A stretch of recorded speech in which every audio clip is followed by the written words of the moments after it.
You ever have one of those days where you just know, from the minute you get behind the wheel, nothing's gonna go according to plan?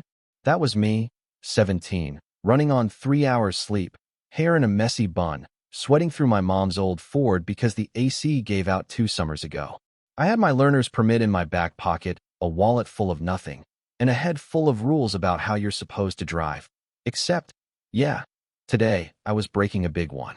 Let me set the stage for you. Riverdale, middle of nowhere, 1 main street, 3 stoplights, and everybody's business is everybody else's. My dad's on deployment, somewhere halfway across the world, and my mom? She's stuck at home, 3 days out of the hospital after back surgery, all pale and hurting and asking if I could maybe, just this once, pick up her prescription and some groceries. So what are you supposed to do? I know. You're not supposed to drive alone with just a permit, but you try telling that to a teenage girl staring at her mom's pain meds running out. 10 minutes to the pharmacy, no big deal. I told myself nobody would notice. It's not like the universe has it out for me, right? Wrong. Because I didn't even make it past the second stoplight before the flashing reds and blues lit up behind me. My stomach dropped so hard, I thought it might roll right under the brake pedal. I checked my speed, legal. Checked my mirrors, perfect. Signaled every turn. But you know how it goes. Sometimes life doesn't care about your good intentions. I pulled over, hands on the wheel, heart thudding, just like my dad always said. Then came Officer Dennison, gray mustache, tired eyes, looks like he eats stress for breakfast. He stalks up to the window and doesn't even say hello. License and registration. No smile, no small talk. My fingers shook so hard I almost dropped my permit. Just a learner's permit, sir. I managed, already bracing for that look.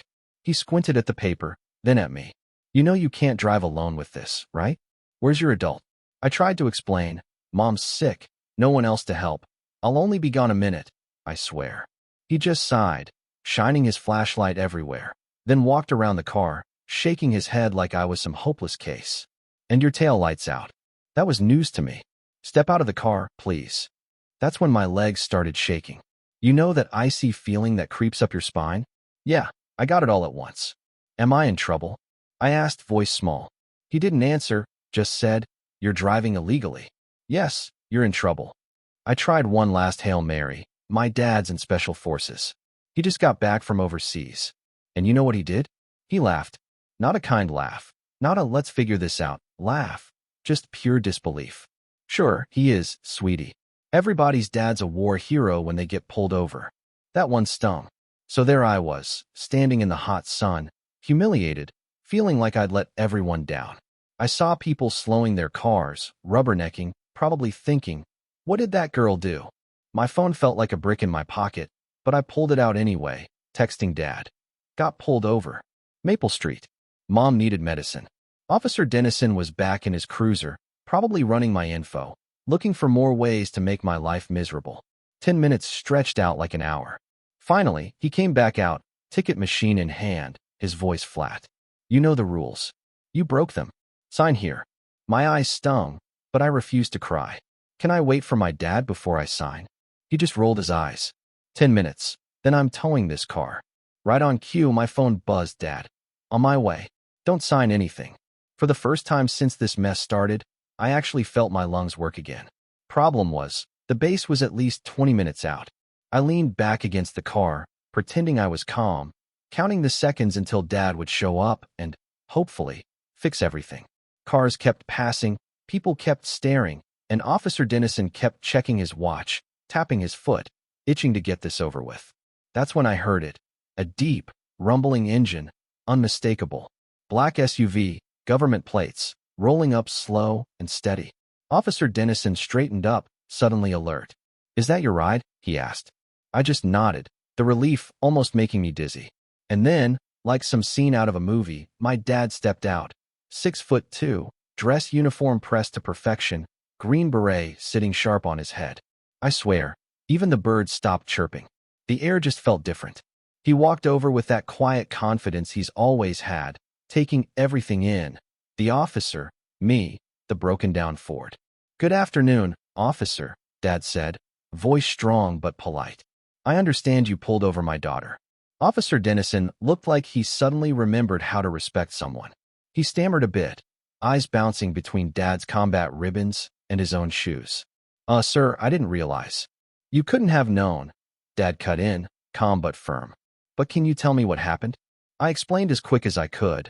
Mom's surgery, medicine, no one else. Dad nodded, then turned back to Officer Dennison.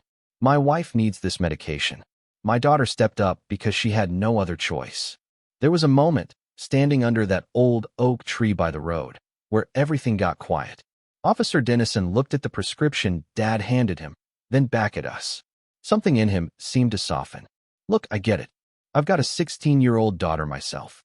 But the law's the law. Dad didn't let up. The law allows discretion, officer. You know that. I'm not asking you to ignore the rules, just to use your judgment. And, shockingly, the officer did. He wrote up a warning for the tail light, told us to get it fixed within 48 hours, and let the rest slide with a stern reminder about the permit rules. He even gave Dad the number for a community support program, in case we needed help with rides while Mom recovered. You'd think that would be the end, right? But then came the twist. As we were about to leave, Officer Dennison actually apologized to me. When you told me your dad was Special Forces, I didn't believe you. That was wrong. I made assumptions, and I shouldn't have. Dad squeezed my shoulder. People see what they expect to see, he told me later. It's not right, but sometimes that's just how the world is. We got the tail light fixed at Walker's Auto. Funny, the mechanic moved us straight to the front of the line when he saw Dad's uniform. Got Mom her medicine, got home in time for her next dose, and even managed to sit down for lunch together, which hadn't happened in ages. Later, I asked Dad, how did you get him to change his mind? He thought about it for a second and said, sometimes you just show up as yourself, with everything you are. Sometimes, that's enough to shift the room. But you know what stuck with me most? How everything changed when people started seeing each other as people, not just as uniforms, or permits, or mistakes. Officer Dennison turned out to have a brother who served, a daughter my age.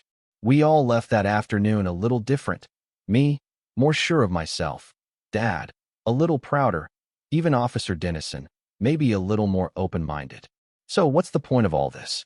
Maybe it's that rules matter, but judgment matters more. Maybe it's that sometimes you've got to break the rules for the right reasons, and sometimes you just have to stand your ground and hope someone's listening.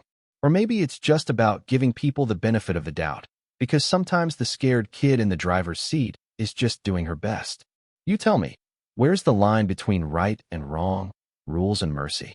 Should people get a second chance just for telling the truth and owning up? I want to hear what you think. Drop your thoughts below, because honestly, that's the real heart of it all. How we show up for each other when the world doesn't go according to plan.